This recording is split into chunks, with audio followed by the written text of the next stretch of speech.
Transgenderism. Is our culture fighting the same battle as the civil rights movement, or is it something else? Is it good? Is it bad? Or is it amoral? Good evening, everybody. I'm William Dyer, and this is Dyer Conversations. Tonight, we are talking about Voddie Baucham, the late Voddie Baucham, in his book that he came out with, I think like a year or so ago. He said, it's not like being black. Spoiler alert, transgenderism. It's not like being black. Dustin, welcome to the podcast, dude.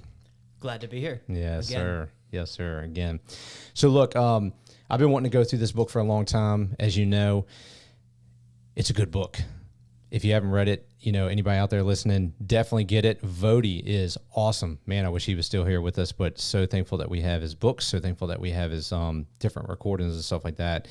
But he was a man of great stature as far as his intellect. If you've never heard him preach, never heard him teach. He did the book Fault Lines, and he did this book. I think he did some other books.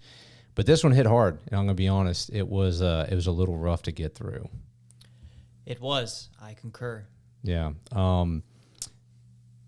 There's some dark moments in here in this book, so I might give some warnings later as well, but just at the very beginning, I want to say, like, if you got small children around, or, you know, if you're at your office listening to this where other people can hear it, you might want to put some headphones in.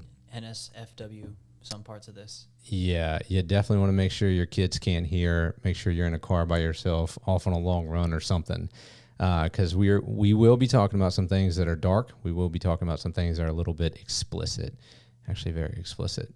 So let's just get into it. Look, we're going to do kind of a book review. It's one of the things that I wanted to do on this podcast. Go through good books, because I know everybody out there doesn't have the time to sit down and read, you know, like I might like to read. So we're going to give you kind of the Cliff Notes version, our thoughts on it and things like that. When we get into this book, obviously we're not going to hit everything that's in there. I've already said that. Go read it yourself. Go get it yourself. Go listen to it on audio. But Voddie does a really good job of tying this topic in to critical theory, okay? And if you don't know what critical theory is, that's totally fine. You don't necessarily need to follow this podcast or to go through the book. But one thing I do want you to understand is the lens that critical theory is going to be looking through is not morality like a normal Western civilization person, a post-Enlightenment person, you know, is going to be looking at the world, right? Like, is this right? Is this wrong? Is this good? Is this bad? Like, you know, objective morals. They're going to be looking at things through power structures. So you have categories of oppressed and oppressors. Now, originally with Karl Marx, you know, and his crew, it was about economics. You had the proletariat, you had the bourgeoisie, right? You had the bourgeoisie, the ones who were in charge, had all the power and money in the proletariat, and they needed to rise up and overthrow. But when you take critical theory, you take that concept away from economics and you apply it to everything else in life. That's why you have critical race theory, but you also have other theories. So if you think about the broad umbrella of just critical theory and all the stuff that falls under that, we need to understand that this sexual revolution that we're going through in our culture is based on critical theory. It's not looking at things as absolute rights and wrongs. This is what I'm trying to get to. It's looking at things through the lens of oppressed and oppressor. And then they're going to say, obviously, the sexual minorities are going to be the oppressed ones, and they have to overthrow the oppressors, which would be basically you and me, right? Heterosexual, cis white men, and then also who are Christians. It's like extra bad marks, right? Now, Voddie, in the first couple chapters, he goes through some, not technical, but he goes through some historical context of court cases. And I didn't want to get into the weeds of that. I mean, because I'd basically be explaining the chapter, and I'm not going to just steal all of his content, right? Like, go read the book yourself. But he goes through some court cases that redefined marriage, and then also dealt with the whole interracial marriage thing. And the reason why he does that is because what the transgender movement is trying to do is they're trying to say, look, just like the culture at one time didn't think it was right and outlawed, you know, a black man marrying a white woman or, you know, whatever in that sort of realm. And we overturned that, as we should have. so too, we shouldn't have certain laws or have certain outlooks against things that they're trying to push today. So that's the mentality of what they're trying to come through. They're trying to tie it together, and hence Voddie's title, It's Not Like Being Black, because he's saying it's not the same thing. And if you're like, well, how does that all flesh out? We'll get into some of that, but if you want to know the full details of it, get the book, right? Yeah, good book. If you're interested in critical theory too, I would say there's another book by Neil Shenvi called Critical Dilemma, and that book's a little technical. That's a heavy-hitting book, but if you want to understand it, that's another one. Yeah. And then if you're super intellectual and you love to nerd out on that sort of stuff, James Lindsay, he's a pretty famous name in this category as well. He's got a book called Racist Marxism, where he goes all through this. It was so technical I couldn't follow parts of it, I'm going to be honest with you, but more power to you. Yeah. If you're out there and you want to get into it. Okay, so I am going to read some quotes from the book. In the book, early on, Voddie says this, quote, "Those who push back against Christians for making moral arguments for marriage are hypocrites. There's no other way to look at marriage. It is inherently both a legal and a moral issue." And he says a few pages later, the quote, "gay equals black," end quote, argument relies on a number of flawed presuppositions, chiefly the idea that all discrimination is bad, all laws are discriminatory in some way. So the idea there is, you'll get people who will say, you'll be arguing from a Christian standpoint, right? A Christian worldview about something, whether it be like, hey, marriage or any other thing. And they'll be like, well, you can't legislate morality. Or they'll say something like, well, you guys are just trying to have a theocracy.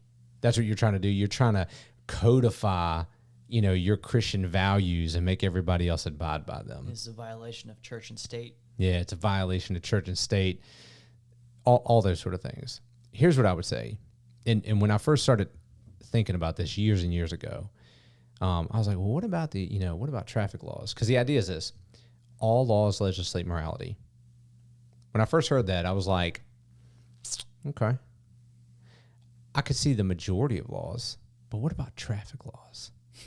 Like running a stop sign, or having an inspection sticker up to date. But then if you really break it down and you say, well, what is the point of saying somebody can't run a stop sign? Because if you run a stop sign, then you are very likely going to cause an accident.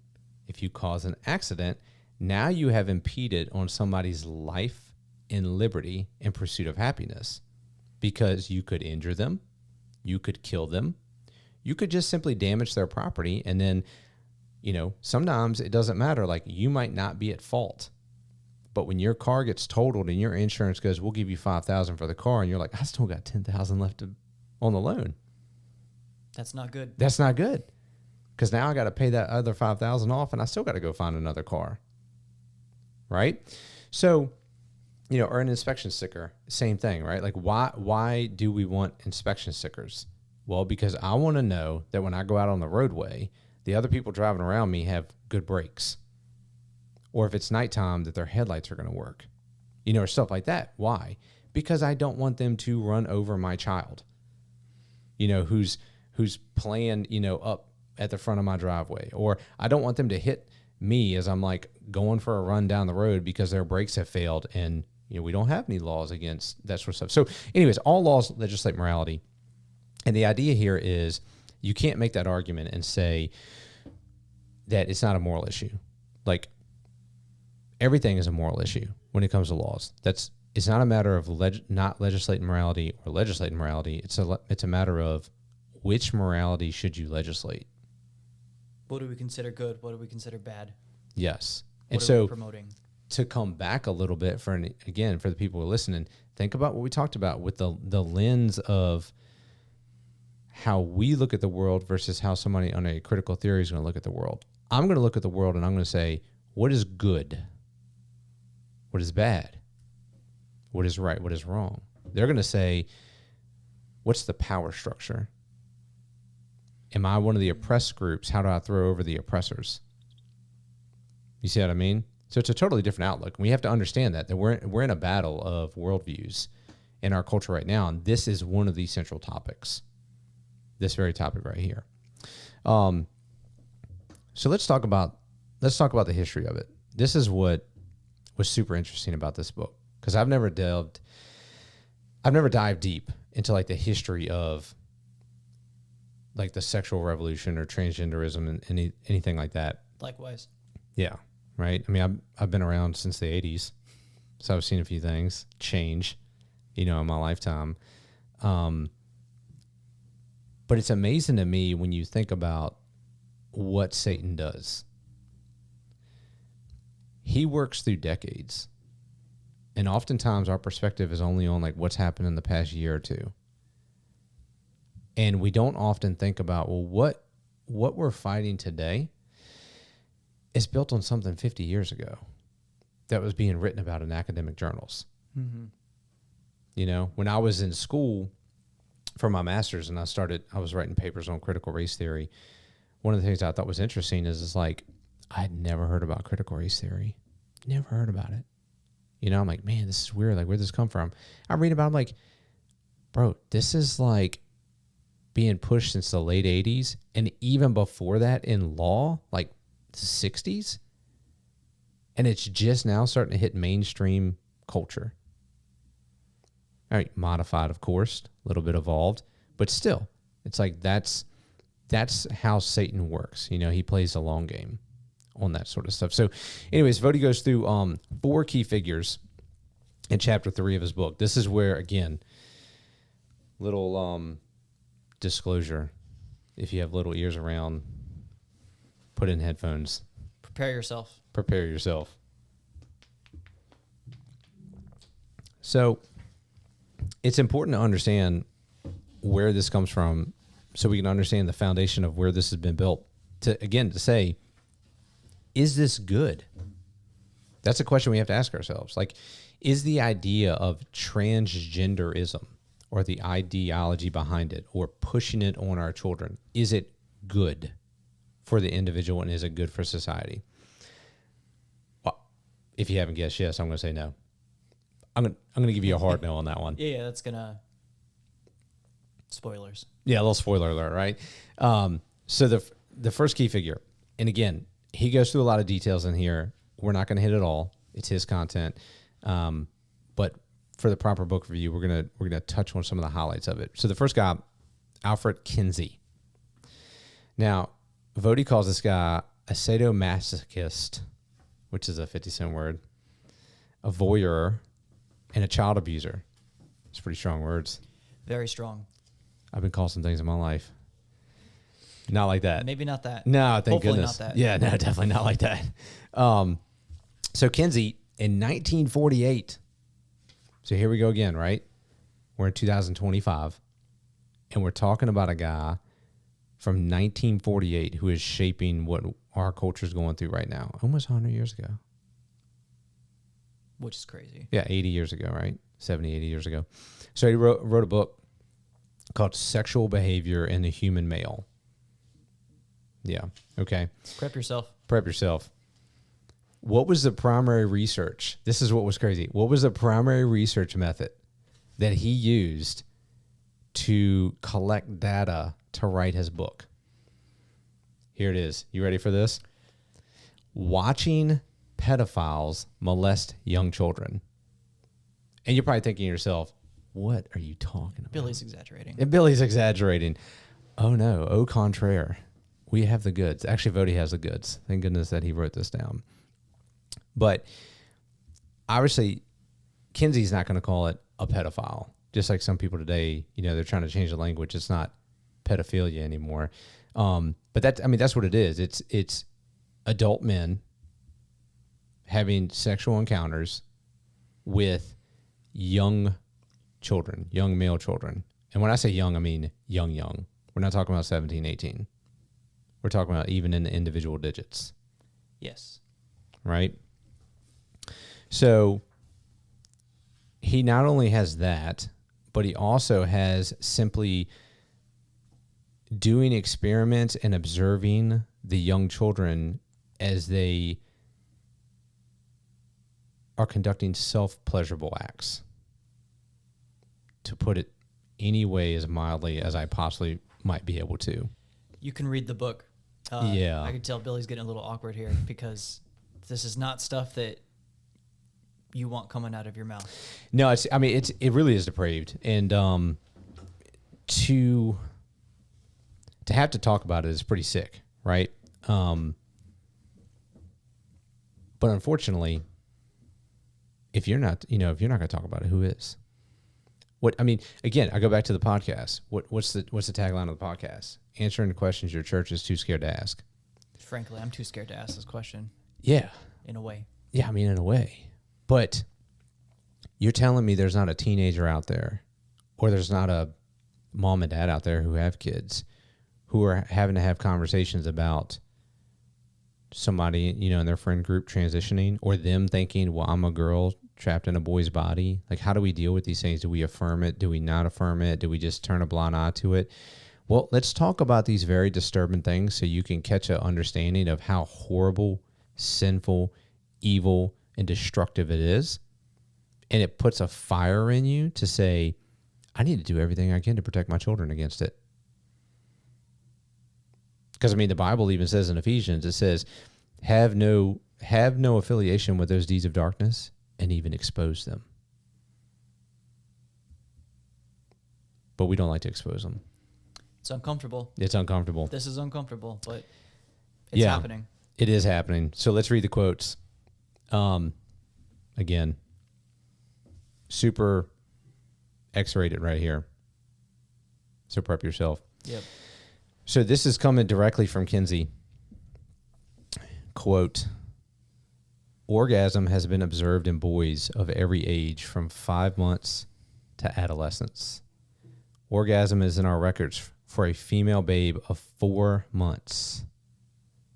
The orgasm as an infant or other young male is, except for the lack of an ejaculation, a striking duplicate of orgasm in an adult male.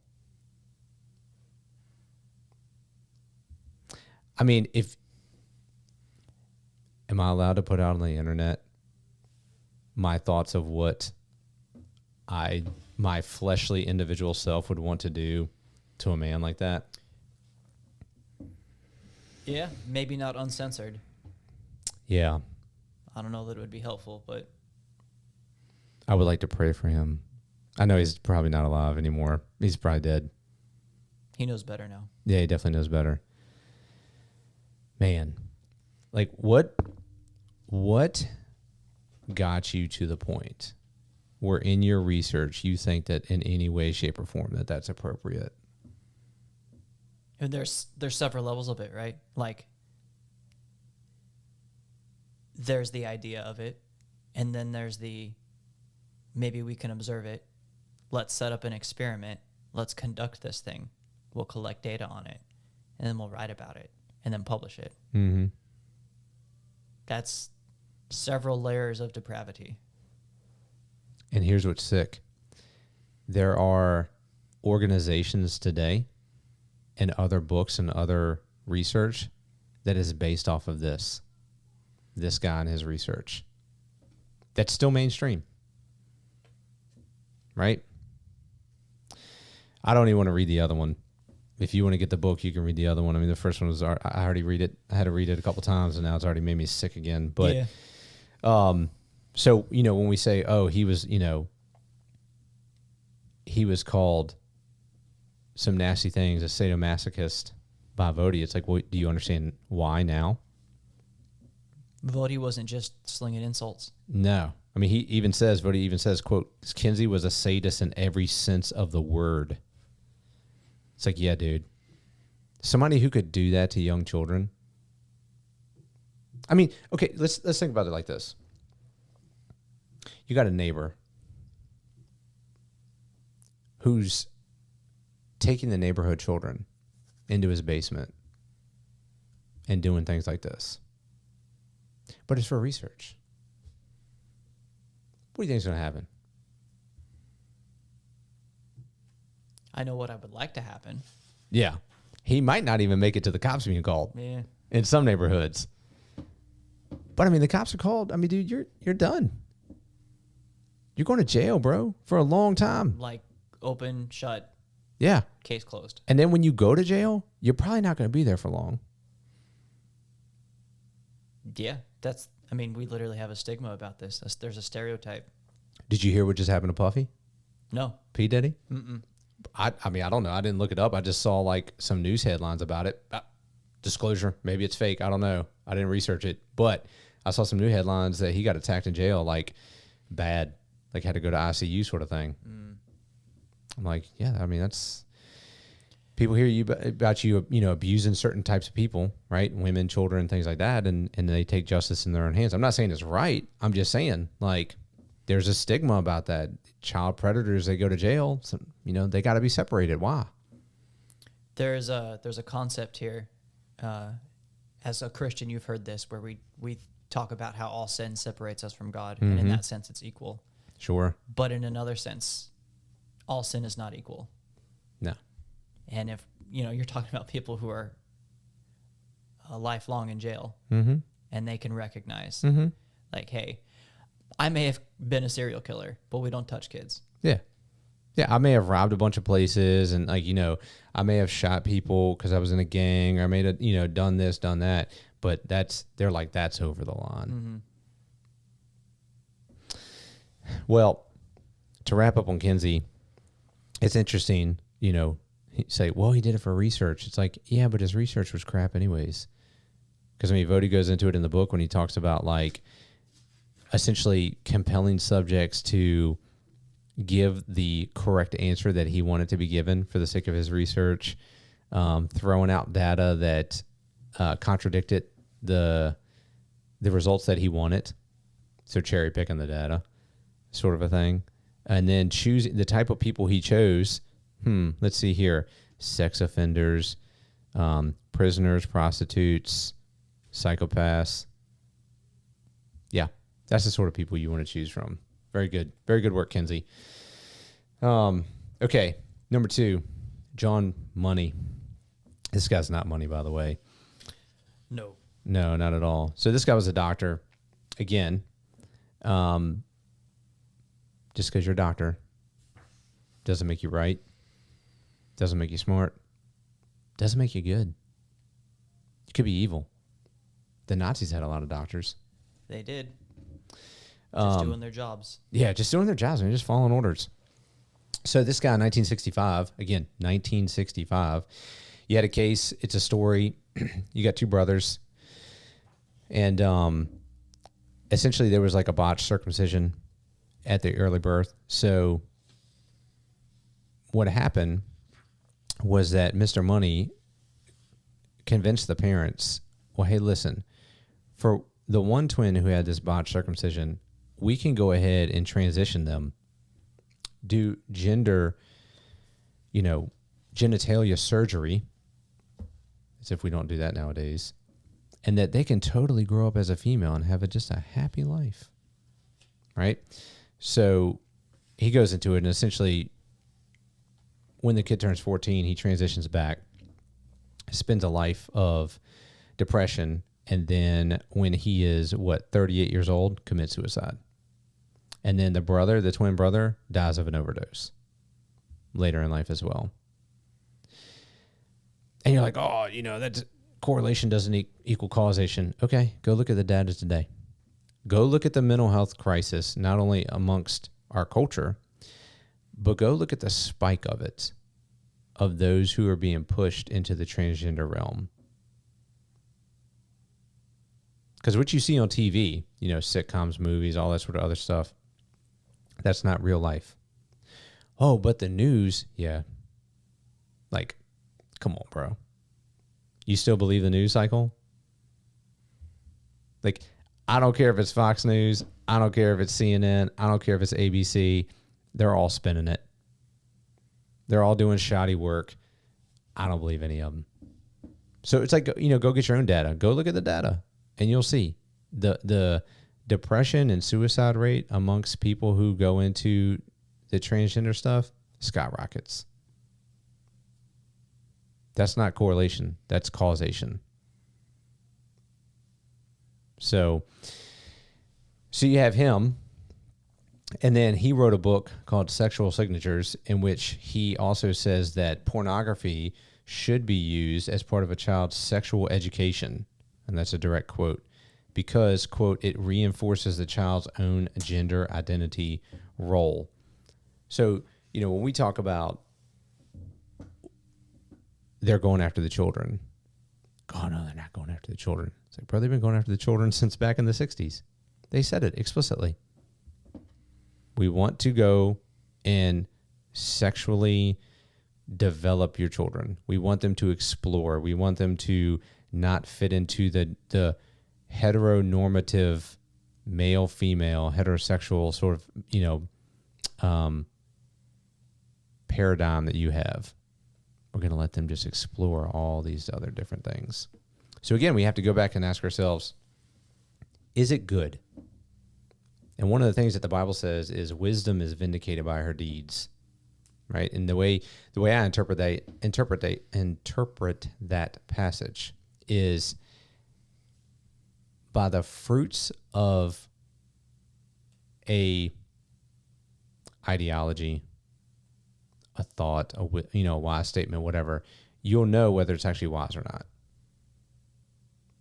So when you look at, okay, let's take this ideology. Let's take communism. Let's look at the fruits of it. Oh, millions of dead people. No, that they just haven't tried it. They just haven't tried. True communism has never been tried. It's never been tried. Yeah. I love it. The denial of what is absolutely apparent to everybody else. Okay, number 3 and 4 guys.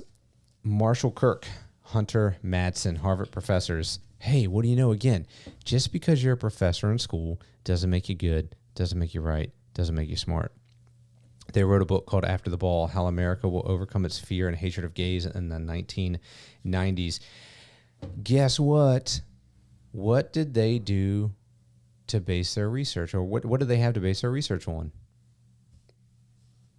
Mr. Kinsey. It's turtles all the way down. Yeah. So here we have these two guys writing a book, basing it on Kinsey's information.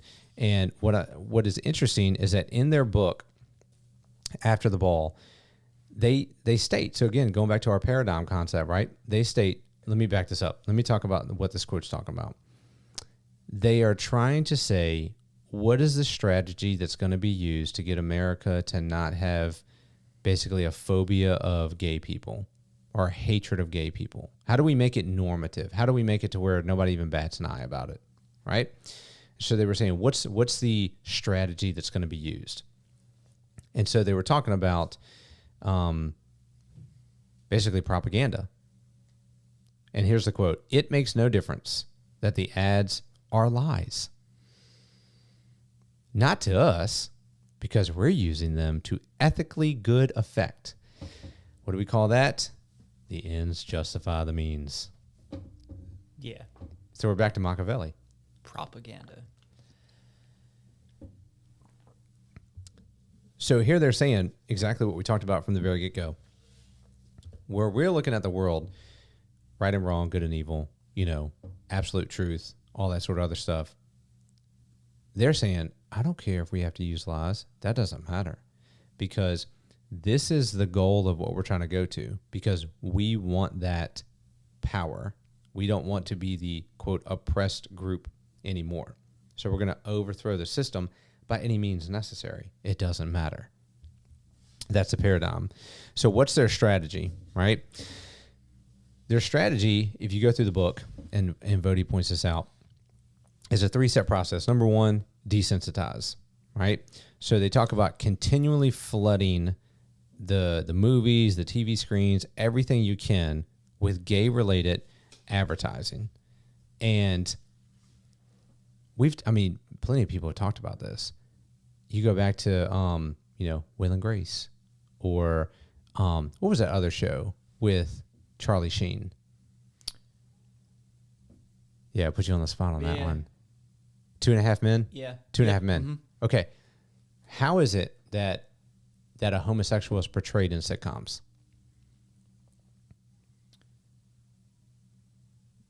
innocent. Mm-hmm. How are they dressed? Usually it's always very clean. Yeah. Like, I mean, you know what I Put mean? Like, together. very nice, dressed nice, you know, matching, good style, clean cut, you know. How are they as far as their humor goes? Oh, they're funny. Oh, they're super funny, Hilarious. right? Oh, very, very easy to like. You know, do they hurt anybody's feelings? Never. Unless Never. they deserve it.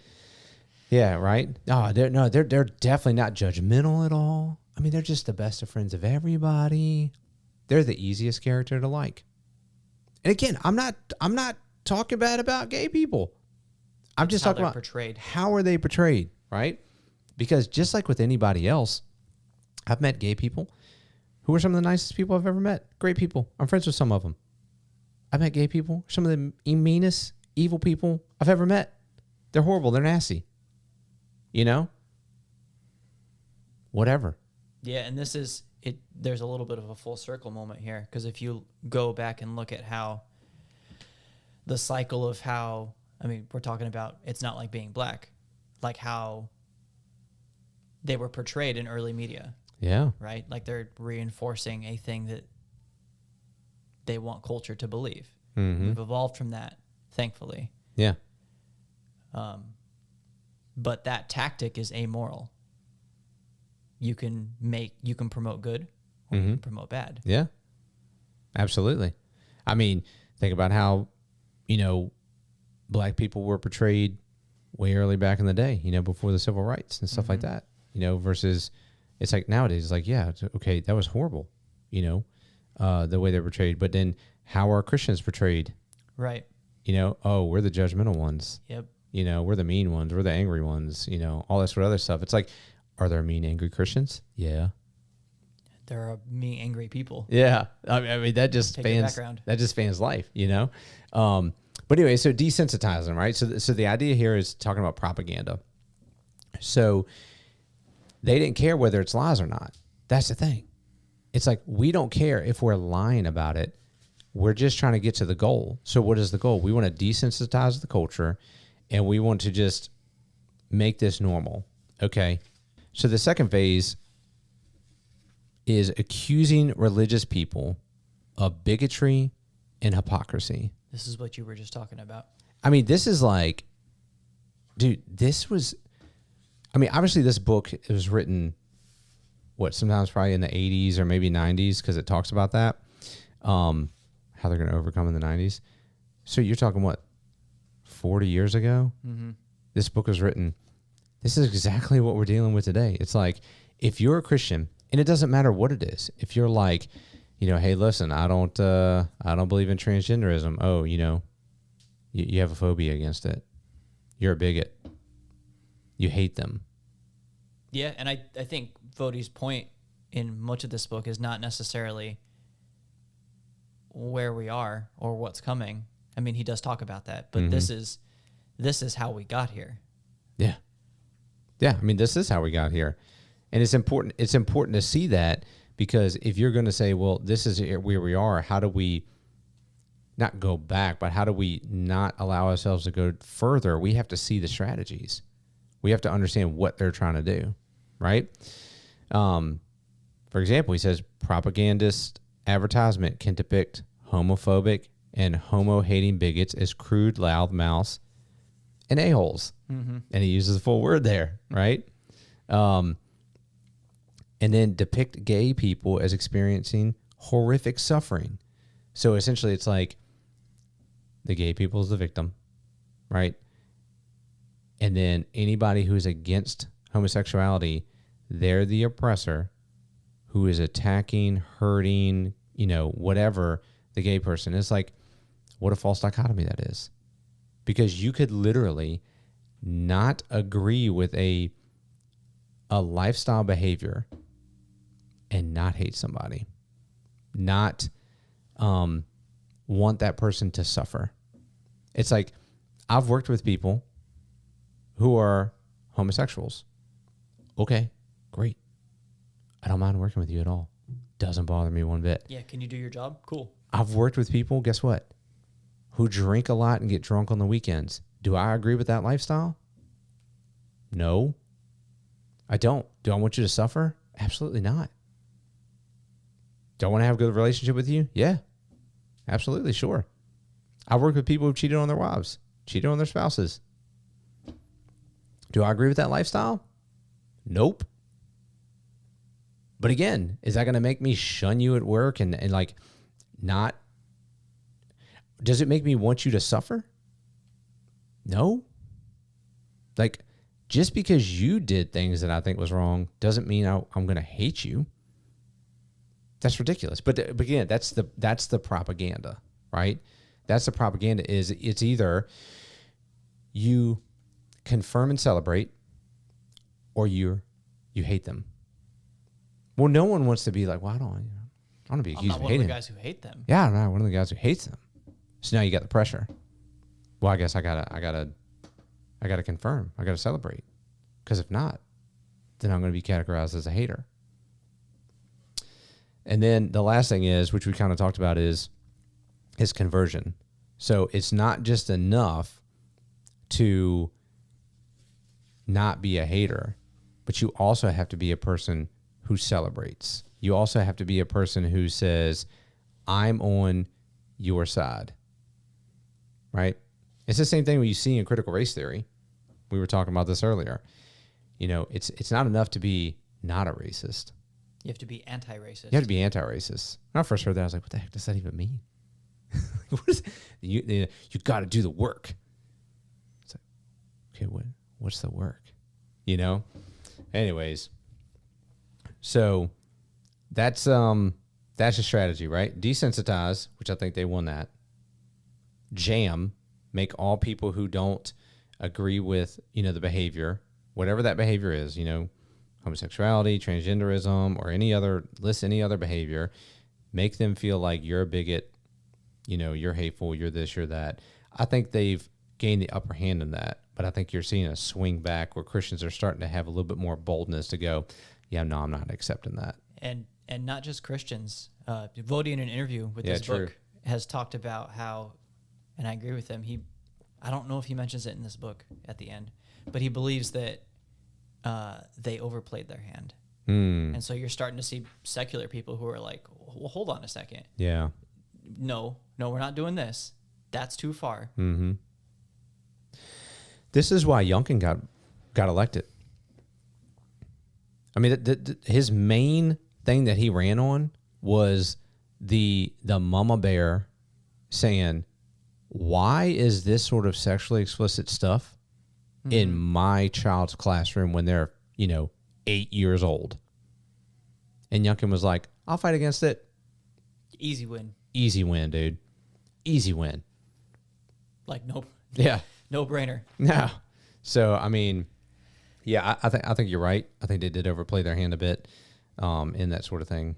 So, anyways, all right, so let's move on, right? So chapter 4 and 5 kind of go together. They're part 1 and part 2 that he talks about the acronym, the infamous, ever-growing, and what he says self-contradictory, which is true now, acronym.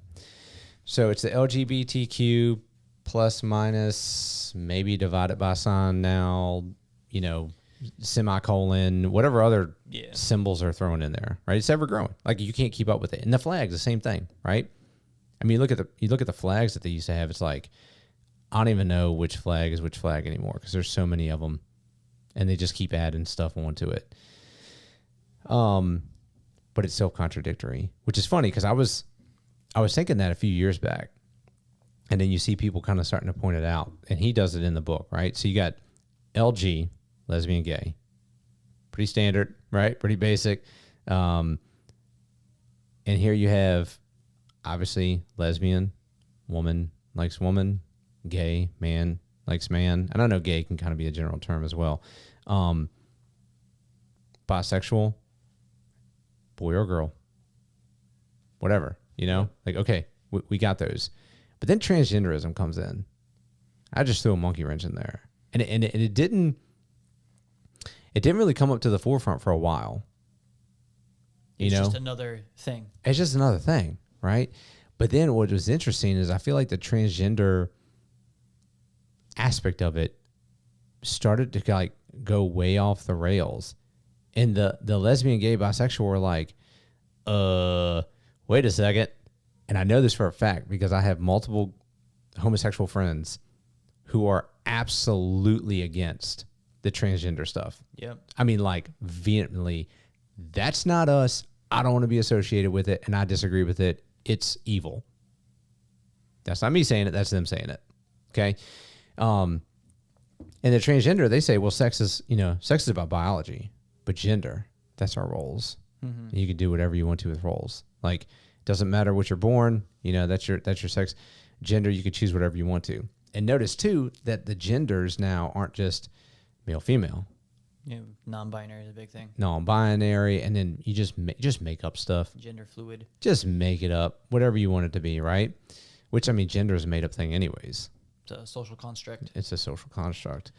And this is where it's taken us. We were talking about this earlier. It permeates all of our culture. To where even a few years ago, when you had the Senate hearing to confirm Supreme Court Justice Ketanji Brown Jackson, and they asked her, "What is a woman? What is a woman? Can you define what a woman is?" She's not a biologist. And that was her answer. Well, I mean, I hear court cases and I weigh evidence, and I can't give you an answer. I can't define woman because I'm not a biologist. Which I hate this answer on many levels. Number one, you don't have to be an expert in a field to talk about basic knowledge. It's like, what's 2 + 2? It's 4. No, I'm not a mathematician. You don't have to know the basic axioms of thought and logic. Yeah. You just know it is. It's 4. Like, duh. Guess what? I throw a ball up and it comes down. That's called gravity. No, I'm not a physicist, but I know what gravity is. What is a woman? It's an adult female who has chromosomes XX. That's what a woman is. It's not that hard to define, All of human culture for thousands of years has understood that until, we get to our crazy culture. But then, they start to go off the rails like that. Well, what's interesting is, so LGBTQ, so you get the queer. So back in the day, queer, was just a term. The guy that you chased around. Yeah, the guy you chased around with a football, right? We were talking about that the other day. Like, what's that game called now? Because you definitely ain't calling it that. No. That would get you in trouble. Yeah, for sure. But it was just like, it just used to mean gay. Now, I'm not saying that like, oh, we should use that term again. I'm just saying that's what it used to mean. But now it's a term that doesn't have an essence because, okay, so let's go back, right? So let's look at our lens that we were talking about. So is person in the Enlightenment era, a Christian, a Western civilized person, right? We're going to look at the world. We're going to say male, female. Well, a person who buys into critical theory, they're going to look at the world and they're going to say power structures. Mm-hmm. So they're going to say, oh, male, female, those are categories. Those are roles now. And I don't like that because that's going to make one group the oppressed group and the other group the oppressor group. And so if I feel like I'm part of the oppressed group, then what I have to do is I have to break out of those roles in order to overthrow the oppressors. That's how they're going to look at it. And that's exactly what they're doing. They're completely destroying any idea of the concept of male and female. So a lot of Christians will ask themselves, what are these people even doing? What do you mean like there's more than 2 genders or all this other stuff? Understand why they're doing it. They're doing it because of that idea of the power structures. They want to break out of your paradigm of understanding male and female so they can get autonomy to not be held to any sort of standard, right? So here's where this comes into play. So he listened to the book, this guy called Ben, I guess it's Apple, Appel. I'm sorry if I mispronounced his name. Anyways, he was an LGBT activist. But what's interesting, he wrote in Newsweek that he wasn't queer enough, right? Because he was the normal gay white male. So that's even becoming too normative.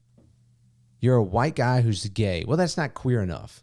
you're not doing enough to be gay enough, I guess. I don't know. Like whatever else you have to do to make sure that you're fitting into the ideology. So here's what's interesting. He writes this in the book, right? This has been, he came to realize that abolishing the categories, there we go again, abolishing the categories, quote, so from Ben, is the ultimate expression of autonomy. And further, the key to liberating society from a system devised largely by cisgender white men. Okay, so do you see the power structure language there, right? So he says, the way that I can express autonomy, because that's what I want to do. I want to break away from the oppressor-oppressed thing, right? I'm the oppressed one. Culture is the oppressors. I want to break away from that to have autonomy. The key to liberating from this system devised largely by cisgender white men. So you have the oppressors, cisgender white men. They are keeping me down. The man's keeping me down because they have assigned these roles, male and female. I have to destroy those categories so I can have autonomy. Here's what I thought about. Romans 1:22. Professing to be wise, they became fools. A lot of academic work going on here. Yeah. I mean, Paul hammers it in Romans 1, right? I mean, he goes through talking about how, God gave them over, God gave them over, God gave them over. They had the knowledge of God in creation and they didn't want it, so God gave them over. And they went into sexually immoral sins and they didn't want to worship God. They wanted to worship the creature, so God gave them over, God gave them over. And at the end, Paul wraps it up and he says, professing to be wise, they became fools. That's exactly what we're seeing in our culture, right? I mean, you are going to sit on the Supreme Court of the United States of America. This is the pinnacle for everything you want to say about our culture, and there are negatives to say. There is no greater culture that has been built on a foundational document like the American Constitution. And you're about to sit at the highest court to interpret laws based on that Constitution. And you can't even tell me what a woman is. That's a joke. That's a joke. It's like, so how can I trust you to make judgments if that's where your mentality is, right? And then on top of that, the Bible later on in Romans talks about how you are a slave to the one you obey, right? You're a slave to something. You're a slave to something. God resulting in righteousness. Or sin resulting in death. You want autonomy, Ben. Well, your autonomy is not autonomy. You want to break out the structures that God has created, and you're going to become a slave to sin. That's the nature of the world. I've kind of like come to a saying that keeps recurring in my head as I watch our culture continue to deprave itself. It's like, you can't fight reality. We've got a lot of cool tools these days. Yeah. To try and do that. But you can't fight it. But it's like God created men and women. You can chop off whatever you want to chop off. You can inject whatever hormones you want to inject, but you're not going to fight what God created. You can go run as fast as you want to and jump off that cliff. You ain't flying, bro. You are not flying. You're going to plummet straight down because gravity is gravity, right? Like God created the reality to function in a certain way. And he created you and me as humans to function in a certain way. You can fight it as much as you want, but it's not going to work out for you. You can spend a lifetime. You can go to the grave fighting it. Yeah. Some of these people have. Yeah, for sure. All right. So one thing I thought, was interesting here as well. Again, it's interesting that sometimes they'll say the quiet part out loud. you'll get different groups. Like, what was that one video? Man, there was that one video out that was like, it was like a song, dude. And when you want to talk about demonic, like watching a TV screen, looking at the eyes of the people on the TV screen and being like, I feel like I'm watching a demon on the TV screen. And these guys were basically singing a song about like, yeah, you're right. We're coming for your children. Oh, that's right. You remember that? Yeah. I had forgotten about that until you just brought it up. Yeah, like, and then people were like, oh no, they're just being, hyperbolic, or they're doing, no. Yeah, they're poking fun at what they're being accused of. Nope, they're being 100% true. And it's not just that video, because again, here we have documented people saying it. This is what they're trying to do. So he talks about, which I didn't even know these existed, sexy sex ed camps. So essentially, like you send your kid to church camp. Well, other people send their kids to camp to be sexually indoctrinated. Yes, your children, right? And in one of these, he says the program, according to Rufo, which is one of the people, I guess, who is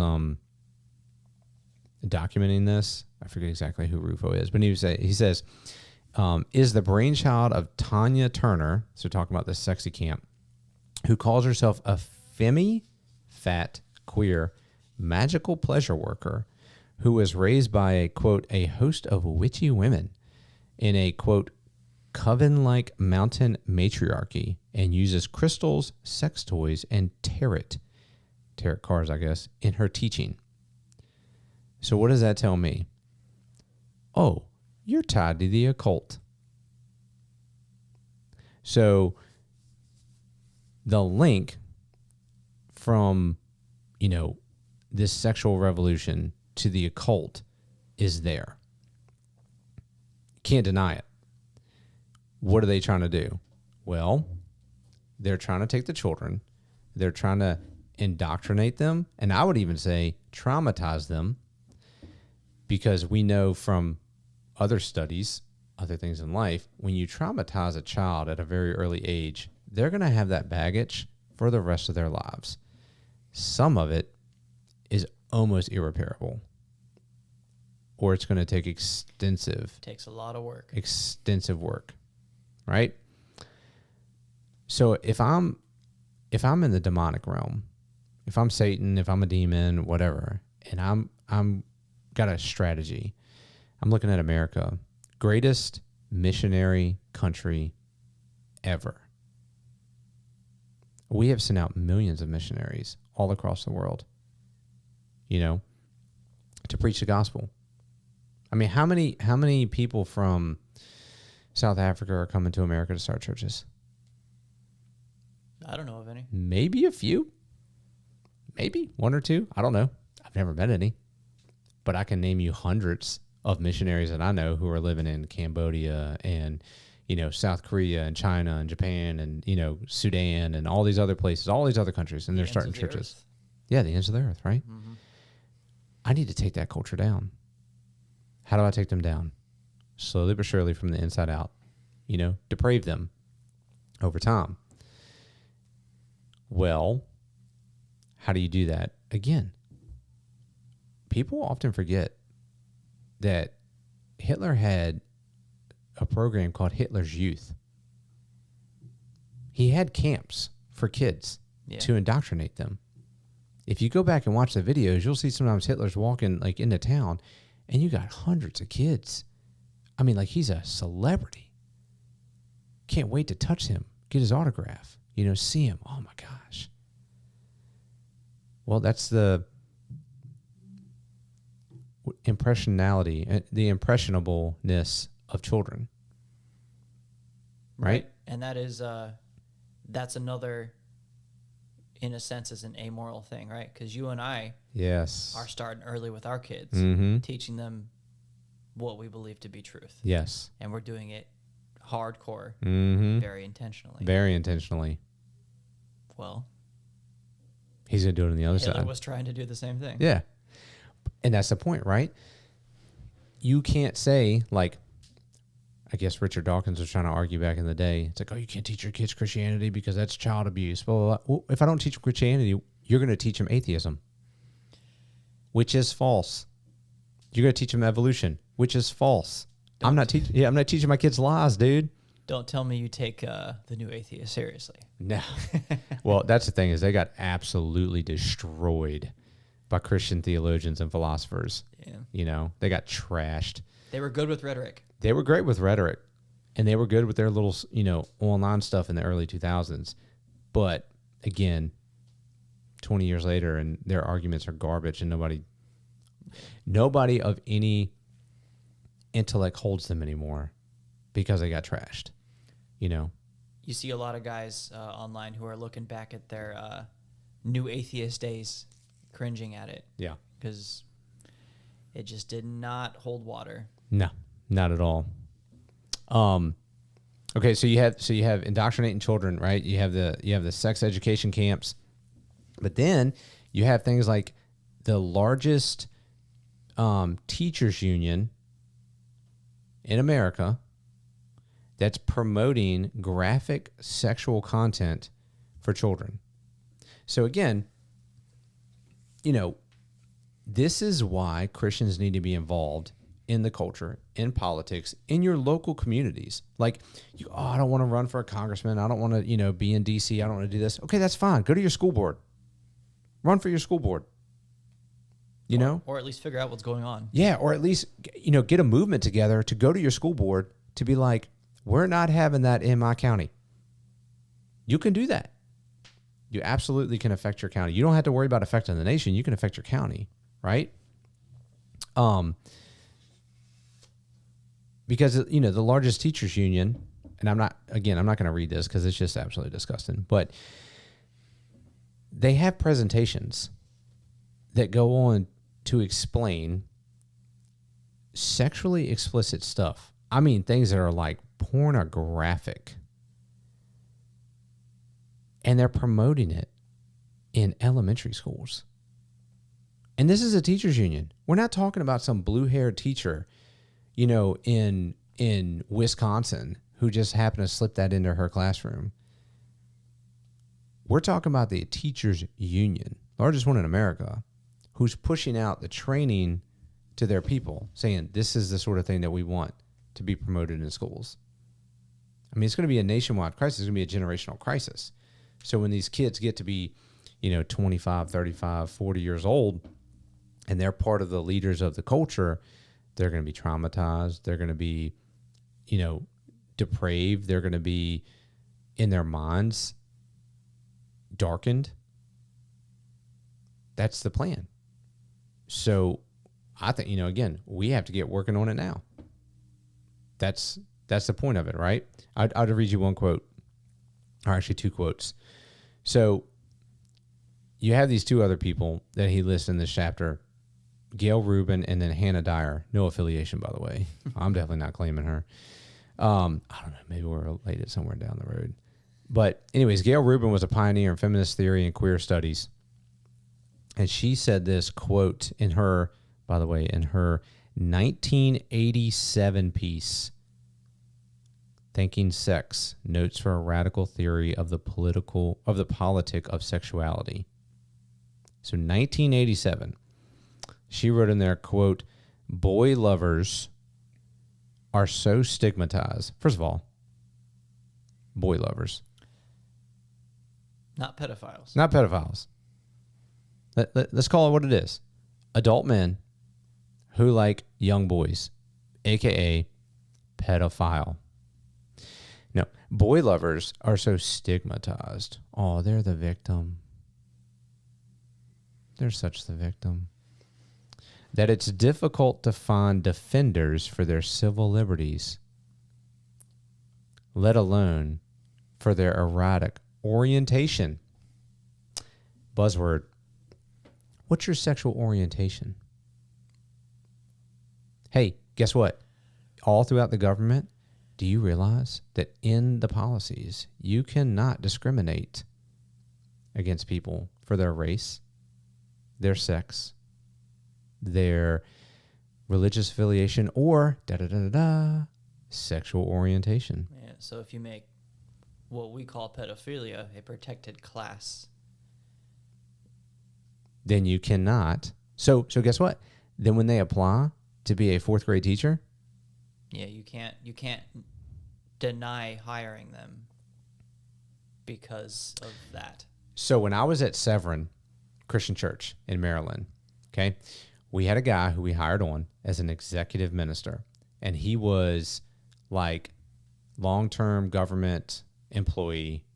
I liked him. He was a PhD. I think he was a psychologist. Okay, cool. We were writing a manual, policy manual for staff, right? And I think that's appropriate for churches. Well, in the policy manual, he puts in that blurb, like, we do not discriminate for hiring based on enlisted, basically cut and paste, right? From probably some manual he had in the government. And I went into his office and I was like, absolutely not. I was like, we're not putting this in our manual because we absolutely discriminate for religious affiliation. Are you going to hire a Buddhist on staff at a Christian church to be a youth minister? I hope not. I hope not. We absolutely discriminate for sexual orientation. Would you hire a homosexual to be your children's minister or adult minister or what? I don't care. You're any minister. No, because the Bible says that that's not, conducive with Christianity. It's a sin. Yeah, which is, like, to reiterate your point, that's not what you're not saying is that those people are not capable of good work. Absolutely. Or producing value in society. 100%. But it is a contradiction to say we affirm these values. You're working for an organization that has a very clearly defined set of morals. Mm-hmm. And then to hire somebody who is not aligned with that. Absolutely. And somebody out there is going to be like, oh, well, you guys aren't perfect. And, you're going to hire some preacher who's probably got an anger problem or this. Look, we're not talking about everybody's sins. We get that. Mm-hmm. We're talking about promoting a lifestyle of sin. So, I would not hire a minister who is an alcoholic. In active alcoholic. Yeah. He not only is he in it, but he thinks it's a good lifestyle. Mm-hmm. I'm not going to hire a minister who's committing multiple acts of adultery and thinks that's an appropriate lifestyle. It's all the same. Mm-hmm. But the buzzwords because of the government. So to get back to this, it's like, look at this quote. Boy lovers. So we're changing language. It's not pedophiles. It's boy lovers. They're stigmatized. So they're the victims. It's difficult to find defenders for their civil liberties. What civil liberties? See, that's such an underlining little thing that they threw in there. What civil liberties are you talking about? They have every liberty that everybody else has. Oh, you mean the liberty to have sex with boys who are teenagers or younger. I'm sorry. That's not a liberty. That has not been afforded to you. No. Or at least it shouldn't. Yeah, that's not a liberty. But that's what they're saying there. That's the implied statement.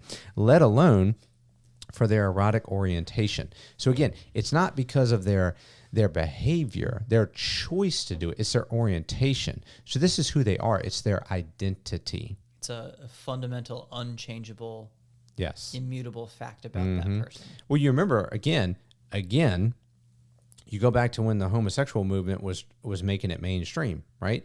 What was one of the arguments? We're born this way. Mm-hmm. It's a gay gene argument. Right. And then, lo and behold, what happened? Well, they started to do studies. There is no gay gene. And they realized, there's no gay gene. Oh, look, you have, twins, identical twins. One's gay and one's not, or whatever. Mm-hmm. Or, oh no, here's what also happens. You start looking at people who were like, yeah, I was gay for 10 years and now I'm not that anymore. I realize it's wrong. Or I convert to Christianity and I renounce that, blah, blah, blah. It's like, what do you do with that? Mm-hmm. I thought it was, and then they get married to somebody of the opposite sex and they're having kids and living a happily ever after life. It's like, yes, that happens. Yeah. Yeah. But it's orientation. Again, it's a word to try to make the mind of everybody just default to giving away ground that should not be given away. And that's the argument is it's not an orientation. If by that you mean something that you are born with that you can't help but to do. Like I was born blind, right? Mm-hmm. It's like, it just is what it is. Like I didn't choose to be blind. I was born blind, right? No. When you might have a proclivity, you might have a temptation, you might have a desire, all those, can be talked about, but you shouldn't act on every desire. If I acted on every desire that I had, I would probably be in jail. I would. You know what I mean? Like, what sort of person wants to argue, yes, all of your desires are good and you should act on them always? Yeah.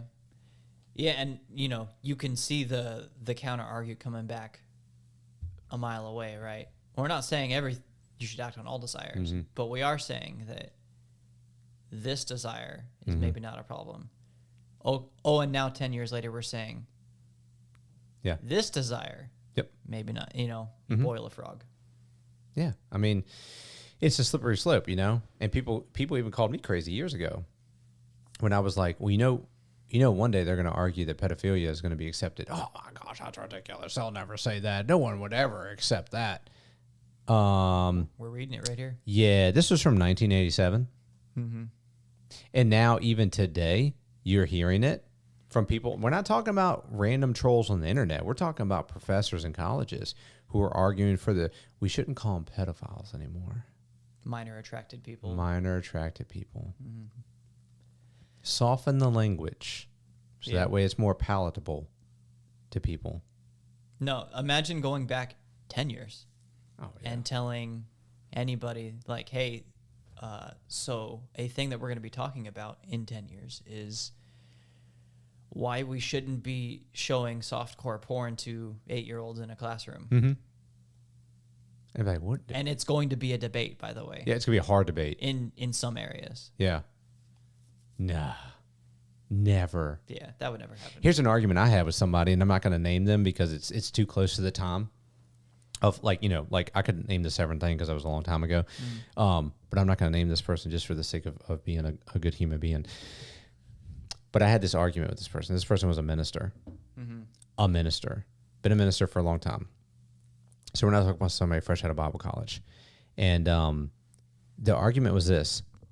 So let me get this straight. This was back before I think Youngkin was elected, because this was a whole debate, right? Like, this stuff was going into schools. Oh no, it's not going to schools. Yes, it is. Like, did you see what happened in Loudoun County in Virginia? Did you see what happened up in this? Like, I'm naming places in Virginia. We're not talking California. We're not talking Wisconsin. We're talking in Virginia, dude. Like, these books were in this school that were showing these images or talking about these actions to kids in elementary school. Like, and then the argument was this. You're telling me that if that stuff was in your kid's school and your kids, you knew for a fact that your kids who are in middle school were going to be required to read them, you would not be going to the school board meeting to say, absolutely not. And that person was like, no. And I was like, you're a coward. Interesting. That's exactly, in my head, that's what I'm thinking. I'm like, you're a coward and you feel ashamed of yourself. Like, where else are you going to go? Well, and this is what the person said. Well, it's more appropriate to have an individual conversation with them. No, it's not. They're not your friend. They're not your dad. They're not your brother. They are a public representative. They are a school board member. It is their job to regulate the stuff in the schools. There are school board meetings for a reason. That's the point of the school board meeting. For the public to go there and to ask questions or to make requests or to give complaints. That's the point of that. And I could tell you what, the little politicians sitting up there on the public school board, they're not going to make a move unless they feel their power's being attacked. Their power's not being attacked when you have a one-on-one conversation with them. But when you have 5,000 signatures and you have 200 people in a room and you're going, you're not going to let it happen, or you're not going to be sitting on that school board next month. Yeah. Like, what is the point of our government? Our government is a representation of the people. That's the point of it, right? So if in my district, if we elect a representative to represent us in our district because that person ran on certain values and then they completely go opposite of those values, we get to vote them out. Because we're saying you didn't represent what we asked you to represent. Yeah, I don't know, for the record, I don't know who you're talking about. You know who I'm talking about. No, I don't know that I know. But and this was an interview with Voddie too, where somebody brought up a similar point. Yeah. As like a Q&A thing. And he was like, basically, so what you're getting at is that the pastoral aspect of it. Mm-hmm. Like, how do you talk to an individual who is in the wrong about something? And it was like, yeah, there are some things where before you get there, you kind of have to protect people. And this is when you switch the situation around, it becomes obvious. Like if the school board in the year 2025 was talking about discriminating against somebody because of their color, that's not a one-on-one conversation. No. You go to the school board and you're like, hey, this is happening. Yeah. I thought we were past this. It's the year 2025. Knock it off. Yeah, 100%. Exactly. It's a great point. Yeah, man, a lot of good stuff in this book. You got to get the book and read it. So let's hit chapter 6 and 7 real quick. So chapter 6, he talks about how did we get here, right? Like, how did we get to this point? Well, again, if you think about the lens by which, the critical theory and those sort of people, a lot of people are in the critical theory camp and they don't know they're in it. Like they follow the principles, the mentality, but it's only because they've been deceived and captivated by it. They don't even know it's critical theory. We were talking about this one time. You can see how it happens because you see the language that we use start to evolve. This is like, I have done this with my wife where we start talking about, like my white privilege was on display and we're kind of being like, haha about it.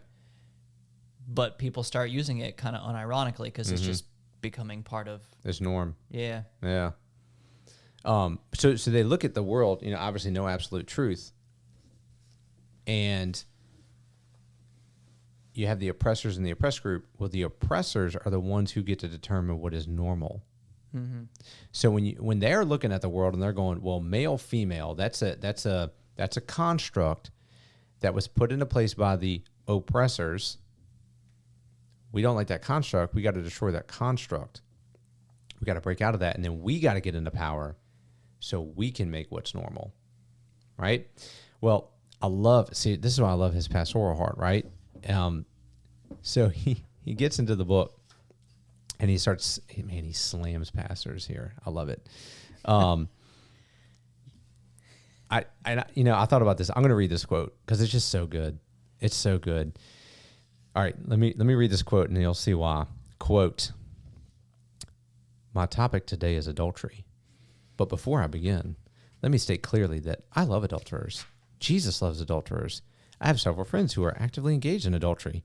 I think it's important that we make it clear that even though the Bible speaks against adultery, it does not speak against adulterers.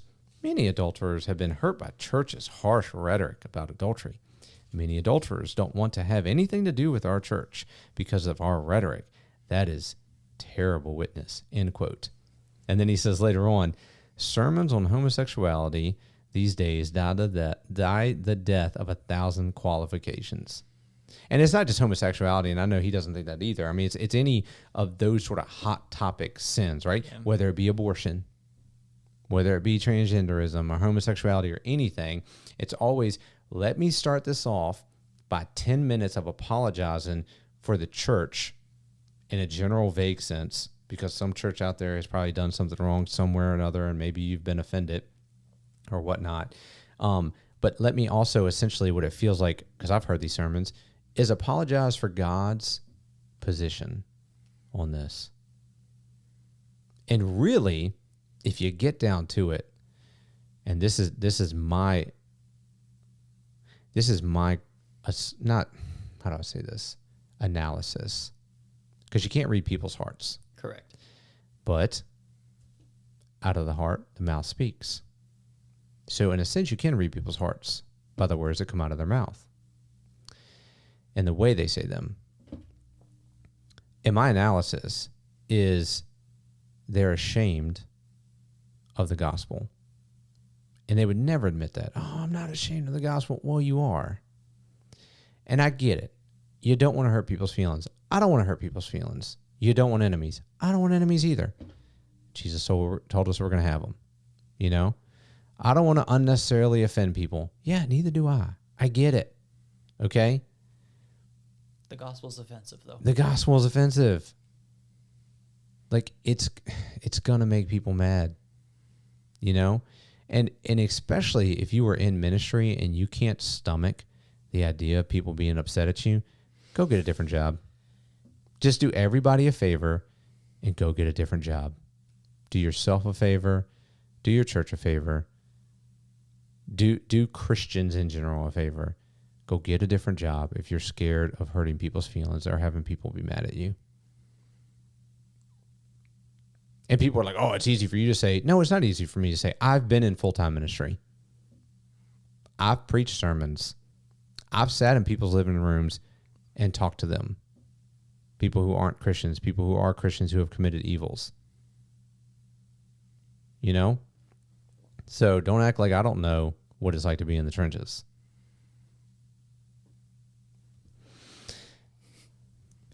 But then he goes into, this is great too.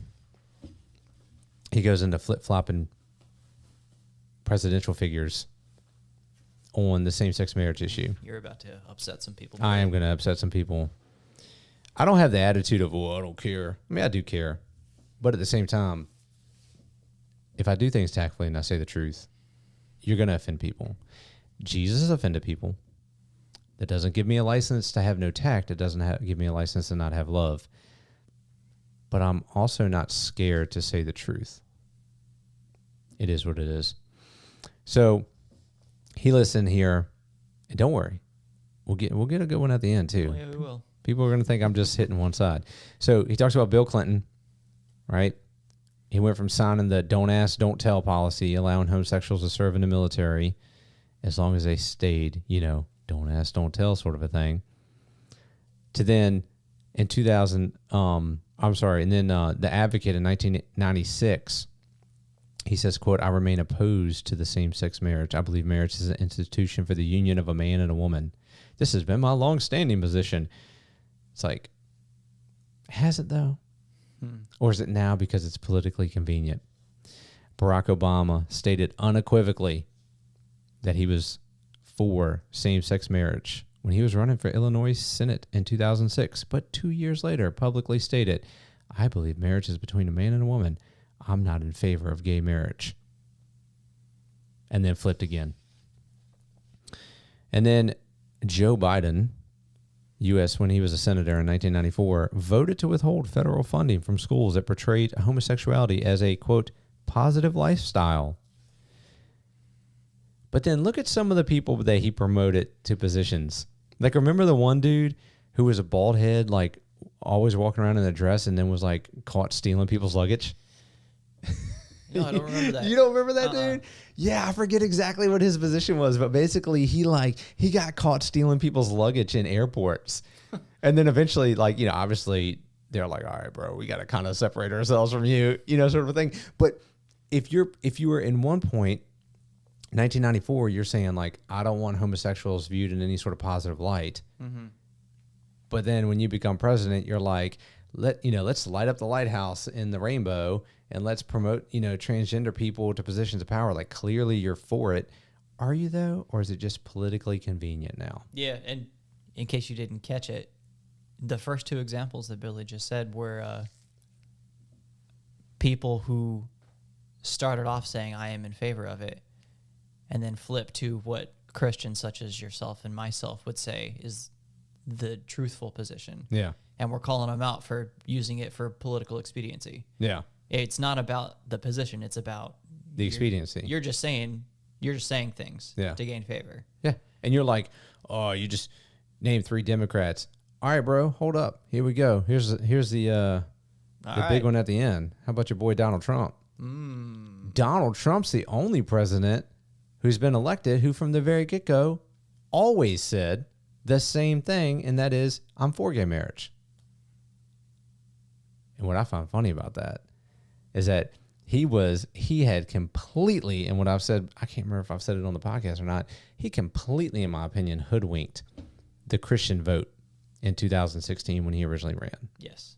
I think that was absolutely, in my opinion, like he went as Democrats would look towards a minority group and go, we got to get that minority group because we get that minority group, it'll give us a certain amount of votes, blah. That's how he looked at Christians. But Christians got hoodwinked by it. And they were like, oh, yeah, this is going to be our guy. He's on our team. He's going to be on our team, man. This is our guy. It's like, bro, he was just using you for the vote. He was absolutely just using you for the vote. And how many of these, like, you know, you got Jerry Falwell and, you know, you got all these other guys who are like they're big in the political realm. They're Christians and they're big in the political realm. And all of a sudden they start to get rub elbows with Donald Trump. And it's like, oh, now it makes them feel extra super special. How many of them ever criticize him for his position on same-sex marriage? Well, I don't know that Jerry Falwell was a... No, I don't know, man. He might not be a good example. But the point is... Yes. Yeah, no, I mean, that's... I share your sentiments. Christians did get hoodwinked, and it wasn't just same-sex marriage, right? Like, how many Christians were willing to be like, well, you know, he did say those things about women. He actively cheated on his wife while she was pregnant. But, you know, his policies. Yeah. And we're like, okay, I think that's the thing we lament is this is the better of two evils. And I hate that. I'm not excited. Yeah. But people were excited. Yeah. They were way more than excited. Yeah. If you're listening to this in 5 years, try to remember what 2016 and 2020 were like. Yeah. I mean, it's about being fair, you know? And again, I mean, I think if you look at it across the spectrum, clearly the Republican side is closer to Christian values than the Democratic side. But that doesn't mean that you can't, as a Christian, critique and criticize Republican politicians. You should. That's kind of like part of what you should be doing to every politician. You know, if you are a voter who's looking at, you know, your culture, you should be somewhat informed, and you should be able to point out things about no matter what side of the aisle this person's on. If they're doing something that's diametrically opposed to the goodness of society, you should be able to critique that. Even if you're like, hey, look, I critique that, I still support them in their position. I would still vote for them, whatever. You know, it's like, okay, so take this. I know we're getting off topic, but just take the idea of like the tariffs. Mm-hmm. I don't like what dude's doing with the tariffs. Am I an economist? No. Do I know, you know, like a plethora about geopolitics? No. I know enough though to where I'm like, I don't really, because here's the thing. If it was a Democratic president, would I want them have this much authority of tariffs?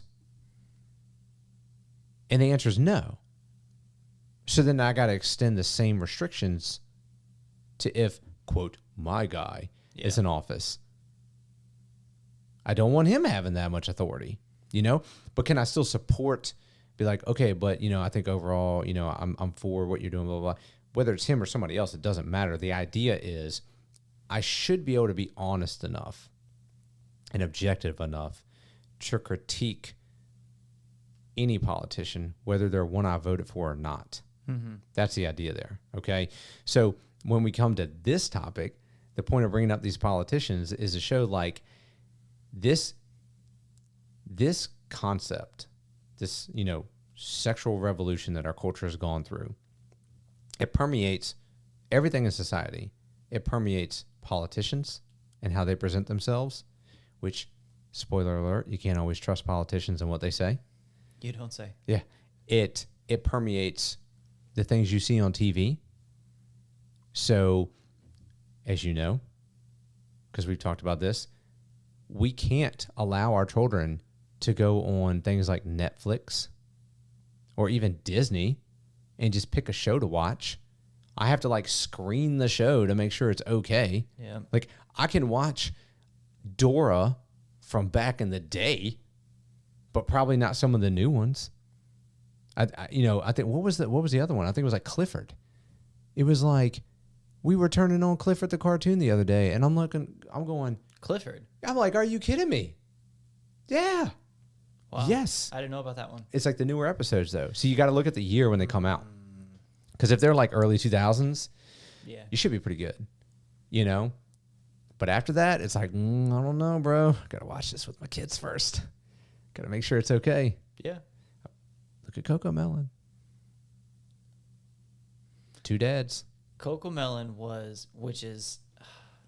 because Coco Melon had a freakish ability to just take a room of 2-year-olds and under and just regulate them. Lock them in, dude. Lock them in. Yeah. So it's useful as a parent. Yeah. But yeah, I mean, so politicians, what you see in entertainment, the educational system, with your children, like you send them off to school for 8 hours a day, 5 days a week, and all of a sudden they come back and now they're teenagers and you're like, what happened? What happened to you? Well, yeah, I mean, you weren't monitoring the situation. Sorry, not in my house. All right, last chapter we're going over tonight. We're going to have to do a part 2. This is just part 1. This one's really good. So this is the 3-step tactic that he talks about. What is the 3 tactics that are going to be employed to essentially get Christians to roll over, right? Here's the first one. The law of love, and that's redefining love. Again, I'm not going to try to take all of his thunder in this, but I did appreciate this part, right? Because this is where it really brings it home. Because, again, I think most people are going to be listening to this podcast are going to be somewhat affiliated to Christianity or going to church. And we've seen this one, right? I mean, this one's way old, redefining love.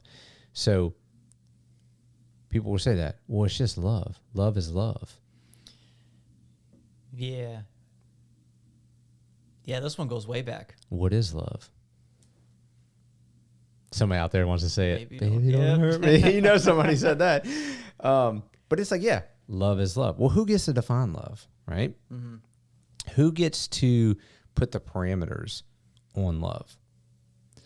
So, again, if we're Christians, let's look at the Bible. 1 Corinthians 13, 4-6, pretty popular passage. It says, love is patient, love is kind, it is not jealous, it does not brag, and is not arrogant, it does not act unbecomingly, it does not seek its own, it is not provoked, it does not take into account a wrong suffered. Here's a kicker.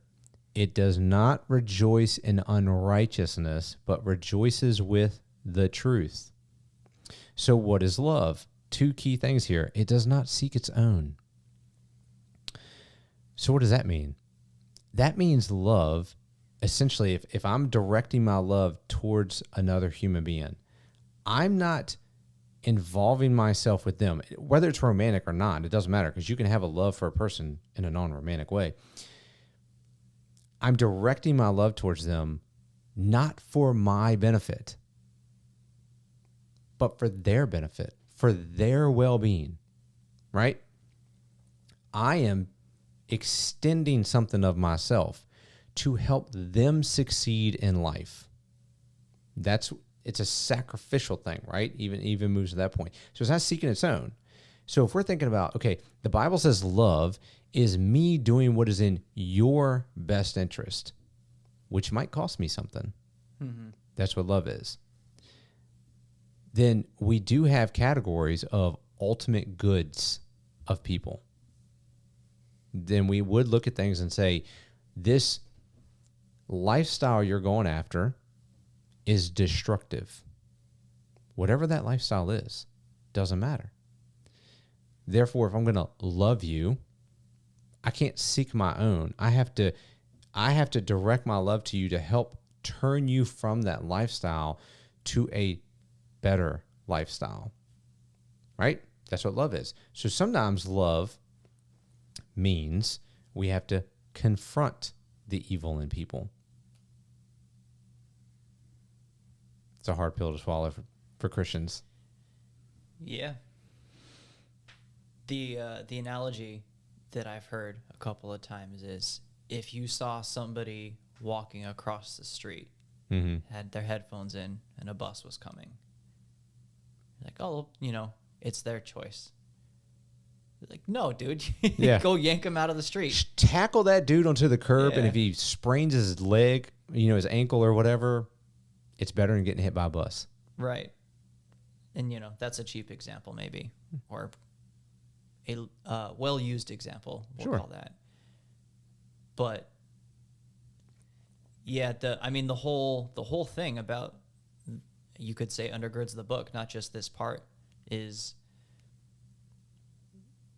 when you peel back all of the layers of philosophy and everything, something has to undergird, something has to ground your truth. Mm-hmm. And that's the whole thing. If you're trying to do the best for the other person, and the creator of everything is like, hey, I did not design two men to be together sexually, or two women to be together sexually, and you see somebody who is a man with another man, it would be unloving to not tell them that the creator of the universe did not intend them to live their life that way. Yep. And obviously the caveat to that is like, there's a time and place. Right. Like there's a tact, there's I'm not running up to every homosexual couple I've ever seen in my life and, been like, this is what the Bible says. Like that's not what God calls us to do. So don't think that's what we're saying. When the time comes, that's when it's appropriate, right? That's a different conversation. But I think it's interesting here at the end of this, he says that love does not rejoice in unrighteousness. So here we have a category, right? We're not just your truth, my truth. Love is love. Whatever you love is whatever you love. Whatever I love is whatever. No. Love does not rejoice in unrighteousness. So there's a category that then love is attached to, and that is you have truth, where it says it rejoices with the truth. So love is attached to truth, and it does not rejoice with unrighteousness. So if I love somebody, I cannot rejoice with the unrighteous things that they do. I must rejoice with the truth. The truth. Who defines that? So here again, we go back to, is the truth defined by objective moral standard of God's character and what he's revealed to us in his word? Or is it a matter of the power players of oppressed and oppressed groups, and whoever gets to be in the oppressor group gets to define what is normative, what is right, what is good? And then that's all subjective, right? Paul also says in Romans 12, 9 through 10, let love be genuine, abhor what is evil. So here we have again, right? If you're gonna have genuine love, you have to abhor what is evil, hold fast to what is good. So again, we have a category: good, evil. It's objective, defined by God's law, which is based on his character. Love one another with brotherly affection and outdo one another in showing honor. So love is not divorced from God's law. That's what we have to understand. It's not divorced from God's law. If you're going to love people, you have to see what God's law says about what that love is to do. And love is not love. There are restrictions to it. But what's interesting is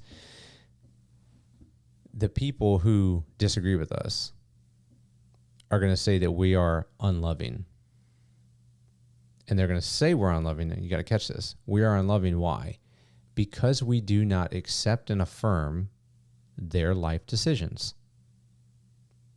They're hypocrites. How are they hypocrites? Because they call me unloving for not affirming their lifestyle, while they do not affirm my lifestyle. So if I'm unloving, they're unloving. One of us is wrong. Somebody's wrong here, right? So love is not defined by I have to affirm other people's lifestyle or I don't love them. That's the point. What is love? Love is what rejoices in the truth, what is bound to God's law, what does what is in the best interest of the other person. Well, what's in their best interest? When they act according to the way God created them, because you can't fight reality, right? So then we get into the Bible. So then that turns us into, which is why he says tactic 2, the clobber passages, which I'm not going to steal all of his cylinder here. It's a great section, right? And the great section that I'm talking about is where he goes into these, what he says are clobber passages. These are passages that Christians have used to clobber people who choose this sort of, non-biblical lifestyle in their, sexual relationships and sexual orientations or whatever that consists of. And, he doesn't call them clobber passages. He's saying other people call them clobber passages. And essentially what they're trying to do there is they're trying to actually twist Scripture to say that Scripture promotes homosexuality or promotes transgenderism, or actually doesn't condemn it. You guys have, misunderstood a lot, and you are been clobbering, these people with these passages, and you've been wrong this whole time because Paul was, wrong about this or wrong about that. So we could get into the whole section, but again, that would basically just be like taking all of his content and putting it out here. So get the book, go through it. Maybe we'll do some podcasts in the future about what does the Bible say on these issues to show we're not misinterpreting them. Because as you said off camera, it's not like we came to the year 2025 and all of a sudden we figured out that Christian theologians have been wrong for all these years. And now we have this new understanding of things. If you find yourself reimagining Jesus or reimagining what Paul, stop. Yeah, you should probably just stop right there. But then it's the tactic number 3, which is, excuse me, why pick and choose, right? Like why pick and choose? So what they'll do is they'll go, oh, you want to turn to this one passage that says, this sexual behavior is wrong, but why don't you go to the Old Testament, right? You wearing silk clothes? You're wearing silk. You wearing clothes made of 2 different garments? Are you eating shell? Have you eaten bacon? Have you eaten shellfish? I have. Ooh, have you trimmed your sideburns? Not recently. I'm clear there. I did. No, I trimmed mine, right? And they'll go, hey, look, these passages say that, somebody who does something like this should be killed. But here you are eating bacon and you're okay with that. Well, I would invite these conversations instead of shying away from them. That's the tactic that I would use. Why? Because it actually allows us to bring the entire Scriptures into play here. Because what the person is doing is they're tacitly admitting the Bible into play. When they're bringing Bible passages and they're going, yeah, but what about? What about this passage? What about that passage? Okay, good. Let's talk about this scope of the Christian foundation, about God, his character, his law, the Word of God, how it's bound upon us, the divisions of it between the Old Testament, the New Testament, all that sort of other stuff, so you can better understand the Christian position. Because what I have found mostly is that people will disagree with a caricature of Christianity. And sometimes if you just sit back and you go, like if they're like, I don't believe in God, and you're like, okay, well, what's your view of God? And they'll give you some view of God, and I'll be like, I don't believe in that God either. You sound like you've been reading some Greg Koukl. Yeah, well, I have read Greg Koukl before. But it's like, you read some of these atheists, or you listen to them on the internet, even the popular ones, and you're like, you're attacking a straw man of who God is, or you are grossly misunderstanding the scripture. So let's show you how they're misunderstanding the Old Testament in a lot of these passages. And we're not going to go through, because you could go through like a whole semester study of the Old Testament law. Easily. But first, it has long been understood that there is a difference between the civil, ceremonial, and moral aspects of the Old Testament law. So what do we mean by that?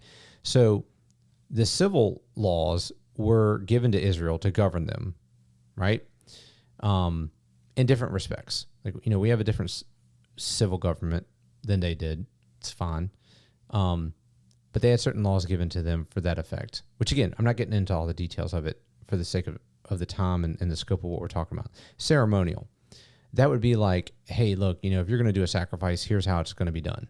You got to bring it here. The priest has to do this, and then you have to do that, and the blood's got to be sprinkled there. Da da da da da. Those are laws. This is how it's to happen. If you do this sin, you have to bring this type of animal. If you do that sin, you have to bring this other type of animal. If it's this time of year, you need to bring this offering. All those different things, ceremonial laws. Then you have the moral laws. So that's the first thing you have to understand. That what am I reading? Am I reading a civil law, a ceremonial law, or a moral law? But then even beyond that, like, let's take something like, the Israelites weren't allowed to touch a certain type of animal, or they weren't allowed to wear 2 types of clothing, or they weren't allowed to shave their, sideburns to a certain length. And you're like, what in the world? First of all, take a step back and understand that you're reading a very ancient document written to a people group in the ancient Near East, not in America, not in the 21st century. It's written by an ancient Near Eastern man to that people group who is specifically going into the land of Canaan to deal with a specific type of people who had certain issues morally, culturally, and they had their own cultural context. So let me just give you a hypothetical example so you can understand this, right? So let's say you have a child, and that child is going to be going off to college, and you're like, look, my child's going to be going off to college. They're going to be dating. I want them to pick a good spouse, right? Like, I want them to pick a spouse who's like not going to be abusive, not going to cheat on them, who's going to be honest. I want that spouse to be a hard worker. I want that spouse to have the same, maybe Christian values, Christian morality, those sort of things. So what can I do to help steer my kid in that direction and keep them from marrying somebody who doesn't have those, right? Well, let's say in that college that your kid was going to, every person who wasn't a Christian,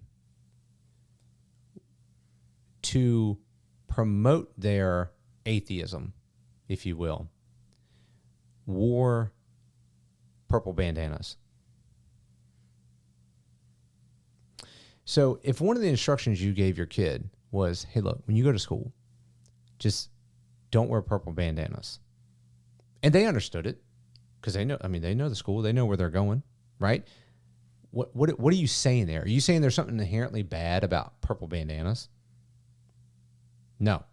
You're saying, what does the purple bandana represent?